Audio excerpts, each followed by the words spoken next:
বন্ধুরা, আজ আমি তোমাদের সাথে নিয়ে এসেছি পনিরের একটা রেসিপি। আজ আমি করব পনির ভাপা। আমার শ্বশুরমশাই একদম নিরামিষ খান, ওনাকে আমি মাঝে মধ্যে এইভাবে করে দিই, সেটাই তোমাদের সাথে আর শেয়ার করব। এই দেখো, এখানে আমি গুছিয়ে নিয়েছি কাজু বাদাম, আর নিয়েছি পোস্ত, নিয়েছি বেশ খানিক কাঁচা লঙ্কা আর দুটো টমেটো। খুবই অল্প সময়ে এই রেসিপিটা তৈরি হয়ে যাবে, কোনো ঝামেলা নেই, কিন্তু খেতে কিন্তু দুর্দান্ত স্বাদ। এই দেখো, মিক্সিতে আমি এবার এগুলো সব পেস্ট করে নেবো। কাজু বাদাম, পোস্ত, কাঁচা লঙ্কা, টমেটো সব দিয়ে দিচ্ছি। বেশ একটু জল দিয়ে সুন্দর একটা পেস্ট আমি রেডি করে নেব। নতুন বন্ধুরা যারা ভিডিওটা দেখছো অবশ্যই লাইক কমেন্ট করে চ্যানেলটাকে সাবস্ক্রাইব করে পাশে থাকবে। আর আমার পুরনো বন্ধুরা অবশ্যই কমেন্টে জানাবে কেমন হয়েছে। মশলাটা আমি রেডি করে নিয়েছি। এটাকে এরকম ঢাকনা লাগানো একটা আমি টিফিন কারি নিয়েছি। তাতে সামান্য নিচে আমি সর্ষের তেলই ব্যবহার করছি, তোমরা চাইলে সাদা তেল ব্যবহার করতে পারো। আমি টিফিন কারিটা ভালো করে তেলটা ডলে নিচ্ছি। বন্ধুরা, এখানে ক্যামেরাটা আমার একটু ঠিকঠাক ধরা হয়নি, কিছু মনে করো না। এই যে পেস্টটা আমি রেডি করেছিলাম, পেস্টটা দিয়ে দিয়েছি। এবার এতে দিয়ে দেবো আমি পরিমাণ মতন লবণ, হলুদ, একটু লঙ্কার গুঁড়ি, আর দিয়ে দেবো কাঁচা লঙ্কাগুলো ফেলে রেখেছিলাম, সেই ফেলে রাখা কাঁচা লঙ্কাগুলো।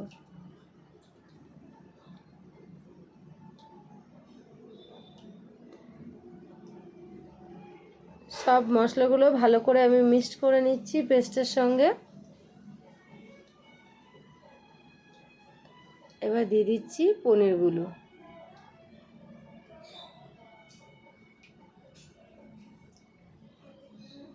পনিরগুলো মশলার সাথে বেশ সুন্দর করে আমি মিক্স করে নেব।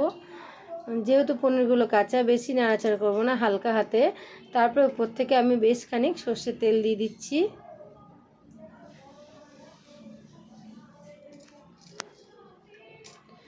সর্ষের তেল দিয়ে আমি আবার ভালো করে মিক্স করে নিলাম।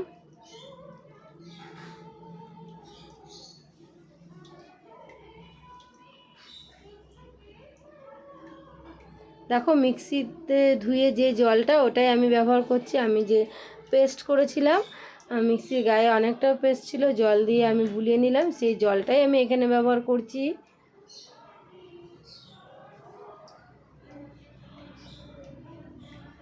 দিয়ে এই যে ঢাকনা লাগিয়ে দিলাম। বন্ধুরা, ক্যামেরাটা ধরা ঠিক হয়নি, কিছু মনে করো না তোমরা। দেখো, কড়াইতে আমি জল গরম বসিয়ে দিয়েছি, দিয়ে এরকম একটা স্ট্যান্ড দিয়ে দিচ্ছি। জলটা ফুটেছে, তারপরে স্ট্যান্ডটা আমি দিয়েছি। এবার এই যে টিফিন কারিটা দিয়ে আমি ঢাকা দিয়ে দেবো। একদম একদম গ্যাস কমিয়ে আমি প্রায় আধা ঘন্টা জিনিসটাকে ভাপাবো। পুরো গ্যাস আমি পুরো একদম একদম স্লো রাখবো।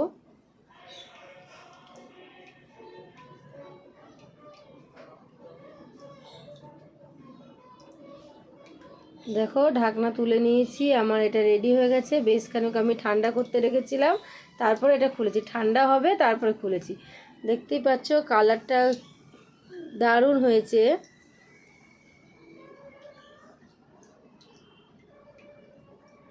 এরকম একটা পনির ভাপা রেসিপি থাকলে নিরামিষ থালিতে আর কিছু লাগবে না বন্ধুরা। এটা আবার আমি একটা টিফিন কারি থেকে আমি বের করে নিচ্ছি একটা প্লেটে।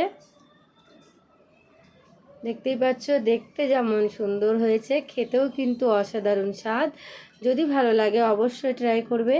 আর আমার ভিডিওটা যদি কোনো ভুল ত্রুটি থাকে অবশ্যই কিন্তু কমেন্টে জানাবে। তোমাদের একটা কমেন্ট আমার কাছে অনেক প্রাপ্ত।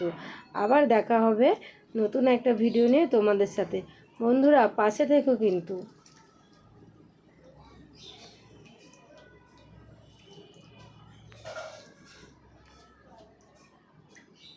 টাটা বন্ধুরা, সবাই ভালো থেকো, সুস্থ থেকো।